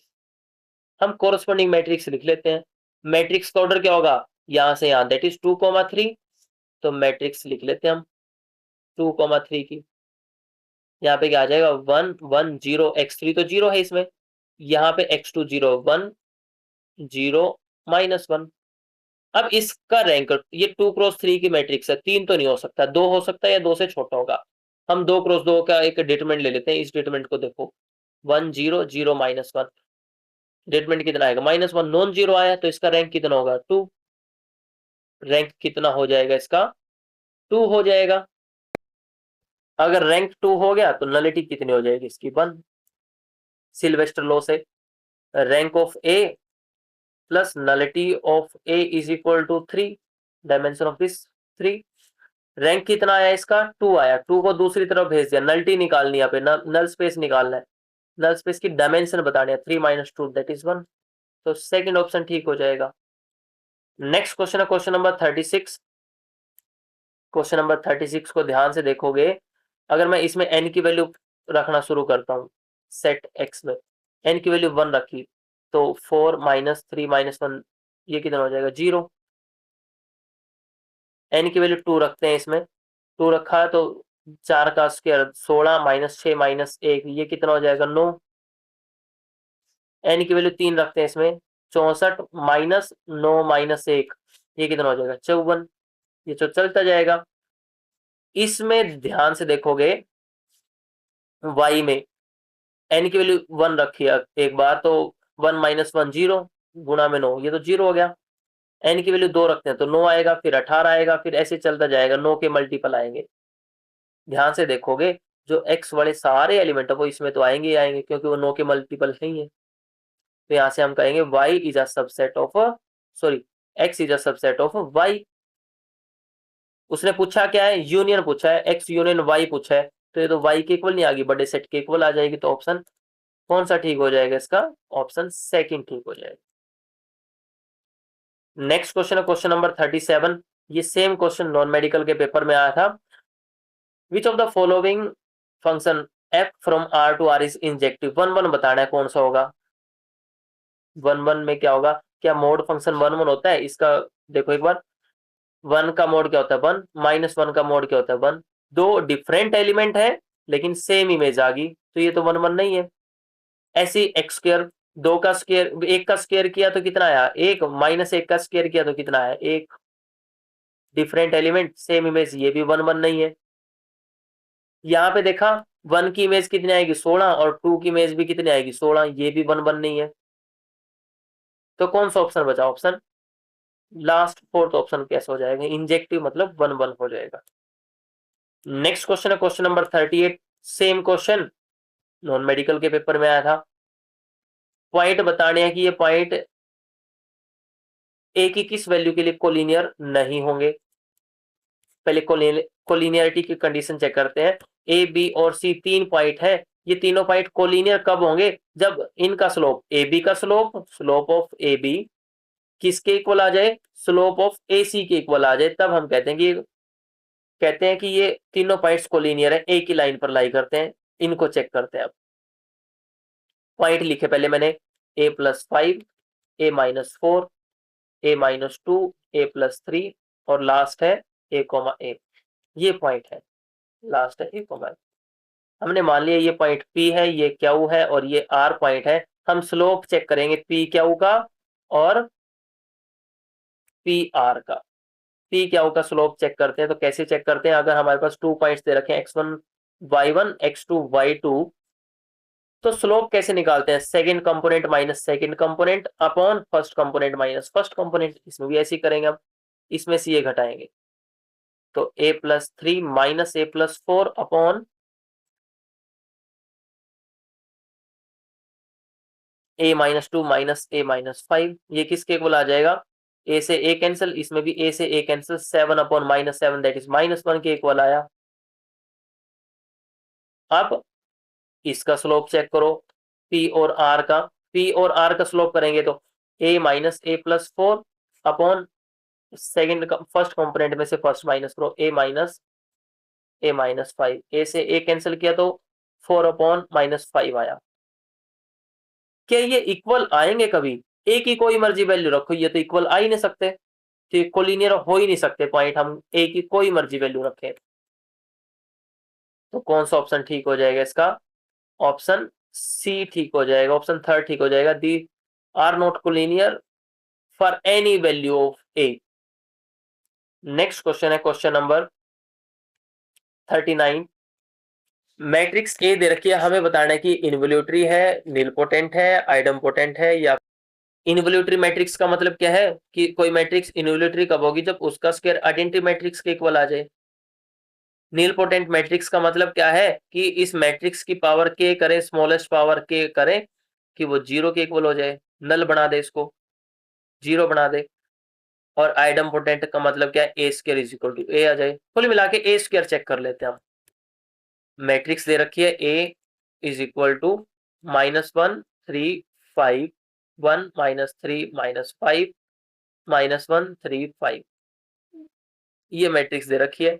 इसकी इसी के साथ गुणा कर देते हैं। आप गुणा करते हैं -1 3 5 1 -3 -5 -1 3 5। अच्छा, फर्स्ट रो की फर्स्ट कॉलम के साथ गुणा करते हैं, क्या आएगा? माइनस माइनस प्लस हो जाएगा। 3 की मल्टीप्लाई 1 के साथ करेंगे 3, 5 की मल्टीप्लाई -1 के साथ करेंगे -5। आगे फर्स्ट रो की सेकंड कॉलम के साथ करेंगे तो -3 -9 +15। आगे फर्स्ट रो की थर्ड कॉलम के साथ करते हैं तो -5 -15 +25। अब सेकंड रो की बारी आई, फर्स्ट कॉलम के साथ कितना बनेगा? -1 -3 +5। और सेकंड रो की सेकंड कॉलम के साथ करते हैं, second row second column 3 +9 -15। Next second row third column 5 +15 -25। अब रह गया लास्ट रो की फर्स्ट कॉलम के साथ कितना हो जाएगा? 1 +3 -5। नेक्स्ट करो मल्टीप्लाई, इसके साथ करते हैं सेकंड रो के सेकंड कॉलम के साथ -3 -9 +15। अब लास्ट कॉलम के साथ करते हैं तो कितना आ जाएगा? -5 -15 +25। अब इसको सोल्व करके चेक कर लो किसके इक्वल आ रहा है ये। 4 -5 -1, ये -12 +15 कितना हो जाएगा? 3। ये -20 +25 5, -4 +5 कितना हो जाएगा? 1। 12 -15 कितना हो जाएगा? -3। 20 -25 -5। 4 -5 कितना हो जाएगा? -1। -12 +15 कितना हो जाएगा? 3। और -20 +25 कितना हो जाएगा? 5। इसको चेक कर लो कि ये मैट्रिक्स ए के इक्वल है। -1 -1 3 5 ठीक है, 1 -3 -5, तो मैट्रिक्स ए के इक्वल आ गया, मतलब ए स्क्वायर इज इक्वल टू ए आ गया। तो ऐसी मैट्रिक्स को क्या बोलते हैं हम? आइडम्पोटेंट। तो कौन सा ऑप्शन ठीक हो जाएगा? इसका ऑप्शन थर्ड ठीक हो जाएगा। नेक्स्ट क्वेश्चन है question number 40। The point where this line is tangent to this curve, ये लाइन इस कर्व के ऊपर टेंजेंट है, तो मतलब जो भी पॉइंट आएगा वो दोनों कर्व के ऊपर लाई करेगा, मतलब इस लाइन पर भी होगा, इस लाइन पर भी होगा। टेंजेंट तो ऐसे ही होगा ना। मान लिया ये पैराबोला है, इसके ऊपर ये टेंजेंट बना दिया हमने, कुछ इस तरीके से जा रहा है, तो ये लाइन के ऊपर भी और पैराबोला के ऊपर भी है। तो ये पॉइंट ऑफ कांटेक्ट निकाल लेते हैं, क्या आएगा देखो एक बार। हम पॉइंट को सेटिस्फाई करा के देख लेते हैं कि ये पॉइंट लाइन के ऊपर है। देखो x की जगह 1 रखा, सॉरी x की जगह 2 रखा, 2 + 1 कितना आया 3, लेकिन यहाँ तो 1 बन रहा है, नहीं सेटिस्फाई करता। नेक्स्ट 2, 2 रखो, y की जगह भी 2 और x की जगह भी 2, क्या 2 = 3 होता है? नहीं, तो ये भी सेटिस्फाई नहीं कर रहा। इसको चेक करो 1, 1 को, y की जगह 1, x की जगह 1, 1 = 2 होता है क्या? नहीं, इक्वल नहीं होता, तो ये भी सेटिस्फाई नहीं कर रहा। तो केवल लास्ट ऑप्शन बचा जो इसको सेटिस्फाई करेगा, तो ऑप्शन लास्ट फोर्थ ठीक हो जाएगा। नेक्स्ट क्वेश्चन है question number 44। If f of x is equal to e raised to power x, then we have to find inverse की वैल्यू e पे बतानी है, क्या होगी? पहले इसको y मान लेते हैं, इसको y मानना, हमें चाहिए क्या? x की वैल्यू चाहिए, तो दोनों तरफ log ऑपरेट करते हैं, log of y is equal to e आ जाएगा। सॉरी, हाँ पहले log ऑपरेट किया, log of e raised to power x, x आगे आ गया, x log ऑफ e, ये तो 1 होता है, log e 1, तो x की वैल्यू क्या आ गई? log ऑफ y, मतलब f of inverse of x किसके इक्वल आ गया? log ऑफ x के इक्वल आ गया। अब इनवर्स की वैल्यू किस पे चाहिए? हमें e पे चाहिए, f of inverse of e is equal to log of e, log e तो 1 होता है, तो ऑप्शन फर्स्ट ठीक हो जाएगा। नेक्स्ट क्वेश्चन है क्वेश्चन नंबर 42। बिल्कुल सेम क्वेश्चन नॉन मेडिकल के पेपर में आया था। The unit normal vector level to the surface at this point. उस पेपर में पूछा था टेंजेंट वेक्टर, इसमें पूछा नॉर्मल वेक्टर, तो हम क्या करेंगे? डेल एफ निकाल देते हैं बस इस पॉइंट पे। तो हम एफ मान लेते हैं कौन से फंक्शन को? जो ये गिवन सरफेस है, गिवन सरफेस तो ये है, हम एफ मान लेते हैं, 4 को इधर ले जाके एफ एक्स वाई जेड किसके इक्वल आ जाएगा? x² + y - z - 4 को मान लिया। अब हम इसका डेल निकालते हैं, ग्रेडियंट निकालते हैं, किसके इक्वल आएगा? करली f अपॉन करली x, करली f अपॉन करली y, करली z f अपॉन करली z। चलो डेरिवेटिव करना शुरू करते हैं, लास्ट में जो गिवन पॉइंट है वो पुट कर देंगे इसमें। तो जो गिवन f है उसका x के रिस्पेक्ट में, इसका x के रिस्पेक्ट में डेरिवेटिव किया, 2x आ गया। y के रिस्पेक्ट में करेंगे तो 1 आ जाएगा, z के रिस्पेक्ट में करेंगे तो -1 आ जाएगा। और किस पॉइंट पर निकालना है? -316 पर, एट -316 पर निकालना है। x की जगह -3 रखते हैं तो क्या आ जाएगा? -6 1 -1। आई जे के की फॉर्म में लिखेंगे -6i + j - k, तो ये इसका यूनिट, सॉरी ये इसका नॉर्मल वेक्टर आ गया। हमें क्या चाहिए? यूनिट भी चाहिए साथ में, यूनिट नॉर्मल वेक्टर बोला है। यूनिट के लिए क्या करना पड़ेगा? इसको इसके मैग्नीट्यूड से डिवाइड कर देते हैं, तो -6i + j - k अपॉन इसका मैग्नीट्यूड, -6 का स्क्वायर 36, 1 का स्क्वायर 1 - 1 का स्क्वायर भी 1, ये आ गया 38, तो 1/√38 -6i + j - k कैप, ये इसका नॉर्मल यूनिट वेक्टर हो जाएगा। तो कौन सा ऑप्शन ठीक हो जाएगा? इसका ऑप्शन सेकंड ठीक हो जाएगा। नेक्स्ट क्वेश्चन है question number 43। Same question non medical के पेपर में, वहां पे मैक्सिमा पूछा था, यहाँ पे मिनिमा पूछा है।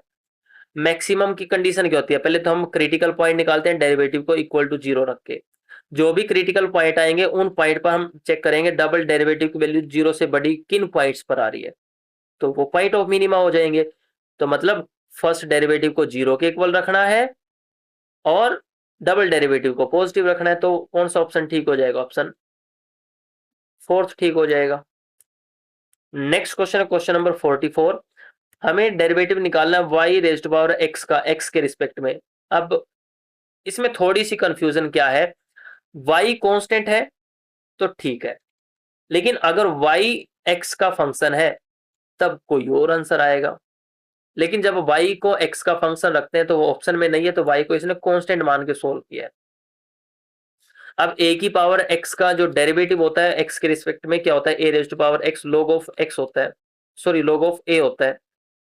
यहाँ पे y raised to power x का डेरिवेटिव पूछा है, y कांस्टेंट है तो y raised to power x into log of y हो जाएगा, ऑप्शन थर्ड ठीक हो जाएगा इसके हिसाब से।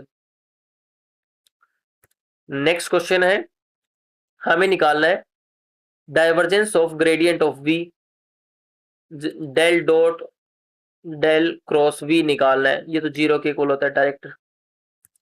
नेक्स्ट क्वेश्चन है क्वेश्चन नंबर 46। क्वेश्चन नंबर 46 में पूछा है how many epimorphism are possible from Z12 to Z6। Epimorphism का मतलब क्या है, होमोमॉर्फिज्म भी हो साथ में ऑन टू भी हो, मतलब ऑन टू होमोमॉर्फिज्म कितनी होगी Z12 से Z6 तक। अगर हम बात करें, दो साइक्लिक ग्रुप है G और G डैश, G और G डैश, यहां से यहां तक ये दोनों साइक्लिक ग्रुप है, यहां से यहां तक अगर हमें नंबर ऑफ एपीमॉर्फिज्म निकालनी है और इसमें या फिर इसका ऑर्डर m है इसका ऑर्डर n है, तो एपीमॉर्फिज्म इसमें होंगी 0 अगर n m को डिवाइड नहीं करता, और ये होंगी phi of Euler phi function phi of n अगर n m को डिवाइड करेगा। n की वैल्यू इसमें कितनी है 6 है, m की वैल्यू कितनी है 12 है, क्या 6 12 को भाग करता है? बिल्कुल करता है, तो ये सेकंड केस के साथ जाएंगे हम। तो इस केस में एपीमॉर्फिज्म कितनी होगी, आइलर फाई फंक्शन ऑफ 6, और ये किसके इक्वल आता है 1/2 के। निकालते कैसे, पहले इसके फैक्टर कर लेते हैं, प्राइम फैक्टर 2 इंटू 3 हो गए, और इसकी वैल्यू क्या आएगी 1 minus 1/2 n into 6 into 1 minus 1/2 into 1 minus 1/3, solve किया 6 इंटू 1/2 इंटू 2/3, इसको कैंसिल किया तो कितना बचा 2, तो कितनी एपीमॉर्फिज्म आ जाएंगे हमारे पास 2 आ जाएंगे, दैट इज लास्ट ऑप्शन ठीक हो जाएगा। नेक्स्ट क्वेश्चन है question number 47। For any real number x the value of this limit is equal to, इस पर रेशो टेस्ट लगा देते हैं। यहाँ पर an किसके इक्वल है, x raise to power n upon n factorial. Ratio test लगाया an plus 1 upon an is equal to x raise to power n plus 1 upon n plus 1 factorial into n factorial upon x raise to power n।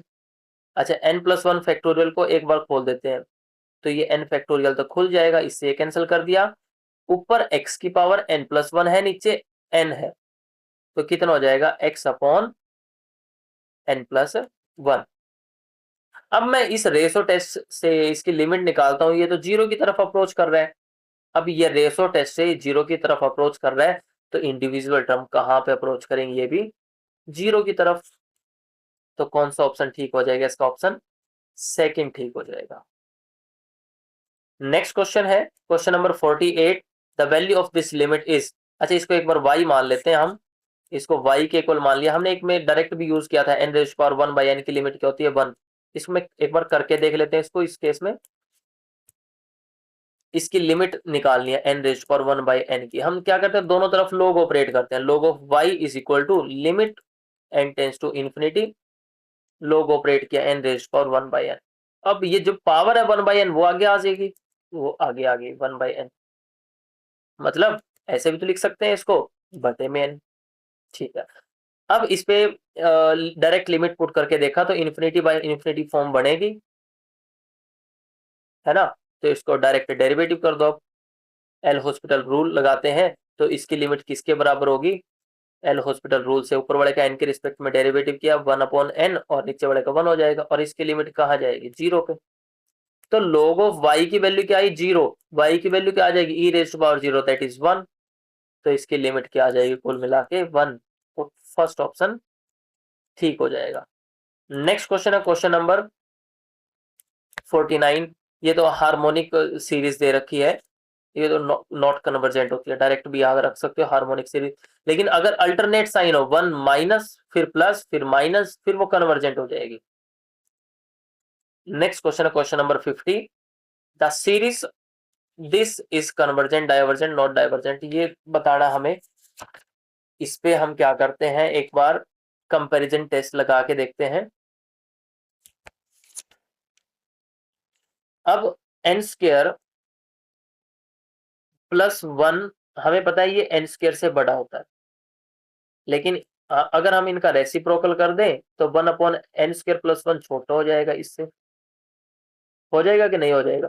अब दोनों तरफ root N से multiply कर दो, दोनों तरफ root N से multiply कर दिया, दोनों तरफ सिग्मा लिखा। अब ये तो वही नहीं बनेगी जो हमारे पास सीरीज दे रखी है, ये तो वही सीरीज आ गई। इसको चेक किया, सिग्मा, अच्छा ऊपर तो पावर कितनी है, 1/2 है रूट का मतलब, और नीचे क्या है 2, तो आधी पावर कैंसिल हो जाएगी, नीचे से पावर बचेगी 3/2। अब ये सीरीज कब कन्वर्ज होगी, पी टेस्ट से हम चेक कर सकते हैं। ये 1/n⁻p, ये सीरीज कब कन्वर्जेंट होती है, जब p की वैल्यू 1 से बड़ी होगी। तो क्या 3/2 1 से बड़ी है, बिल्कुल है। अब ये सीरीज क्या होगी, कन्वर्जेंट होगी। ये सीरीज कन्वर्जेंट है, इससे छोटे वाली सीरीज भी तो कन्वर्जेंट होगी बाय कंपैरिजन टेस्ट। तो कौन सा ऑप्शन ठीक हो जाएगा इसका, ऑप्शन फर्स्ट ठीक हो जाएगा। तो दोस्तों ये थे इस पेपर के 50 क्वेश्चन। बाकी जो बचे हुए 50 क्वेश्चन हैं उनको हम अगली वीडियो में सोल्व करेंगे। अगर आपको मेरी वीडियो पसंद आई हो, please like share and subscribe my channel. Thank you.